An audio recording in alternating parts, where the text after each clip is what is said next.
Hi guys, day 26 of posting videos Instagram. இன்னைக்கு வழக்கத்துக்கு மாற காலை எழுந்து உடனே படிப்பு, அப்போ தான் பாஸ் ஆகலாம். கையோட ப்ரஷிங்கு, அப்படியே 3 இட்லியை சாப்பிட்டுட்டு கிட்டுன்னு கிளம்பி காலேஜ் கூடி போயிட்டேன்.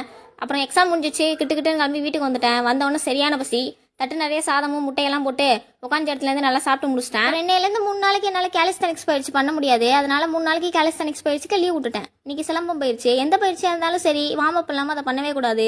நான் வார்ம் கரெக்டாக பண்ணிட்டேன். அப்புறம் வணக்கம் வச்ச கையோட எல்லா சுற்றியுமே கிட்டுன்னு ப்ராக்டிஸ் பண்ண ஆரம்பிச்சிட்டேன். நான் போடுற வீடியோஸ்லாம் உங்களுக்கு பிடிச்சிருந்துச்சுன்னா லைக் பண்ணி அந்த ஃபாலோ பட்டனை தட்டி விட்டுட்டு போயிடுங்க. உங்கள் டிப்ஸ் அண்ட் ட்ரிக்ஸை கமெண்ட்ல சொல்லுங்க. டே பை டே நான் கொஞ்சம் கொஞ்சமாக இம்ப்ரூவ் பண்ணிக்கிறேன். இன்னைக்கான சுத்த பொறுத்த வரைக்கும் எல்லாமே மட்டும், ஆனால் அதை பற்றி நான் கவலைப்படல. ஏன்னா ரொம்ப நாள் கழிச்சு நான் இப்போ தான் ப்ராக்டிஸ் பண்ணுறேன். போக போக ப்ராக்டிஸ் பண்ணி எல்லாத்தையுமே கொஞ்சம் கொஞ்சமாக கொண்டு வரலாம். 3 கட்டம் ப்ராக்டிஸ் பண்ணலாம்னு சொல்லி 3 கட்டத்தை போட்டு அது 3 கட்டம் தான் இருக்கான்னு சொல்லி எண்ணிட்டு ப்ராக்டிஸை ஸ்டார்ட் பண்ணிட்டேன். எனக்கும் கம்புக்கும் நிறைய டிஸ்டன்ஸ் இருக்கு, அதை ப்ராக்டிஸ் பண்ணால் தான் கொஞ்சம் கொஞ்சமாக குறைக்க முடியும்.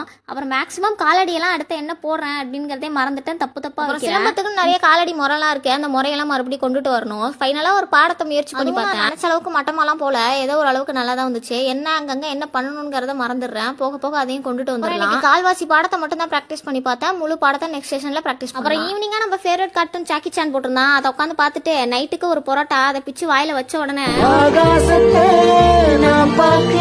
கையோட மீன் என்ன நிலைத்தன்மையோட இருங்க காய்ஸ். நாளைக்கு பார்க்கலாம்.